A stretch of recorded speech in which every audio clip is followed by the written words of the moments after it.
Alright, so things aren't looking great for Axie Infinity. You can see we have broken bearish out of the EMA ribbon here. You can also see that when we were trending inside of the Ichimoku cloud, trying to hold this lower boundary, we actually fell out of it. We also managed to break the 618 level to the downside.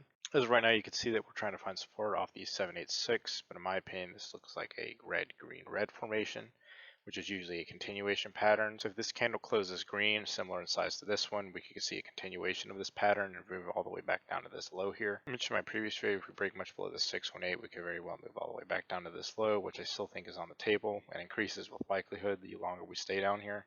I'm not really going to talk too much on the smaller time frames as they are all saying the same thing, bearish breakouts. It is worth a mention that we have slowed down selling significantly and are starting to consolidate within this range, but the only problem with that is these are usually continuation patterns as well, so they usually continue the trend that goes into them. As you can see, we had a trend to the downside into this, so we should have a trend to the downside out of it. This isn't always true, as a lot of cryptos sometimes come down within this range, form these bear flag patterns, and then actually make a bull type formation. It's not great that we have tested this a bunch of times, as the more often we test resistance or support, the more likely we are to break it. So definitely be looking out for a bounce at around $44. If we break much below this range, we could very well see a move all the way down to 25 bucks at the 1618 level. But at that point, we'd really have to start to reanalyze the market structure here. So if we manage to find support at the 786, we really need to break above this red box here. As you can see, it offered quite a bit of resistance when we hit it. But the more times we test it, the more likely we're going to break out through it.